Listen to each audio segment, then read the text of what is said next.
বলিউডের অভিনেত্রী প্রিয়াঙ্কা চোপড়া, তবে বলিউডের চেয়েও গেল কয়েক বছর ধরে হলিউডে নিয়মিত তিনি। সম্প্রতি হলিউডে কলা কৌশলের লেখকদের চলমান ধর্মঘটের সমর্থন জানিয়ে বলেছেন তাদের দাবি আদায় না হওয়া পর্যন্ত হলিউডে তিনি আর কাজ করবেন না। তো হ্যাঁ ভিউয়ার্স, আজকে আমার এই প্রতিবেদনে আপনাদের সামনে শেয়ার করব আসলে হলিউডের নায়ক নায়িকা তাদের কি এমন দাবি, কি দাবির জন্য তারা ধর্মঘট করেছেন, এবং সেই ধর্মঘটের সাথে সমর্থন দিলেন প্রিয়াঙ্কা চোপড়া নিজেও। তিনিও বলেছেন যে এই দাবি না মানা হলে তাহারা ছবি করবেন না।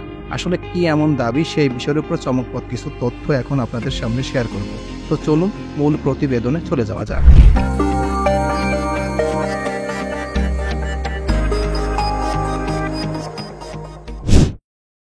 যে কারণে হলিউডে কাজ করবেন না প্রিয়াঙ্কা।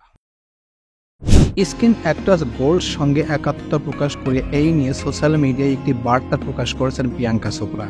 তিনি বলেন, আমি আমার ইউনিয়ন এবং সহকর্মীদের সঙ্গে দাঁড়িয়ে আছি।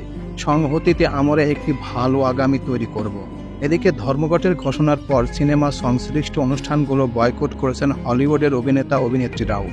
13 জুলাই লন্ডনে ছিল হলিউডের সবচেয়ে আলোচিত সিনেমা ওপেনহেইমার প্রিমিয়ার শো। তবে ধর্মঘটের ঘোষণা আসতেই অনুষ্ঠান বয়কট করে সেখান থেকে বের হয়ে যান শিল্পীরা। উল্লেখ্য, 13 জুলাই ধর্মঘটের ডাক দিয়েছেন অভিনয় শিল্পীদের সংগঠন স্ক্রিন অ্যাক্টর্স গিল্ড।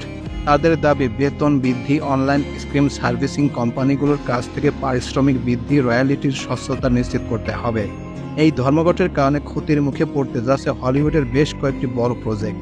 এই তালিকায় আছে বিখ্যাত ফ্র্যাঞ্চাইজি অ্যাভাটার, গ্ল্যাডিয়েটরস, এছাড়া ডেডপুল 3, বিট জুলস এবং সিকুয়েল সহ আরও কিছু সিনেমাও পড়তে পারে ঝুঁকিতে।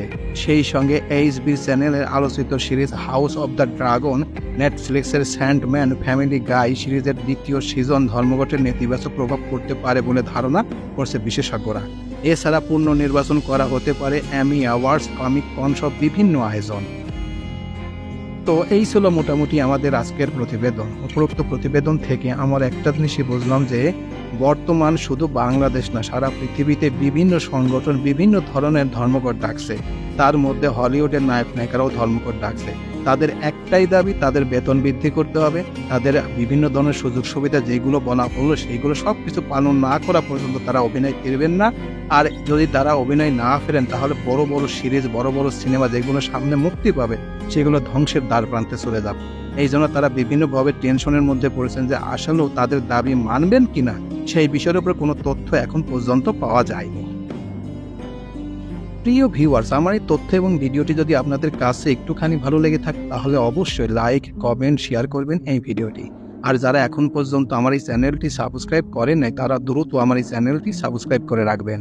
তো আজকে এই পর্যন্তই, সবাইকে ধন্যবাদ জানিয়ে এখানেই শেষ করছি। আল্লাহ হাফেজ।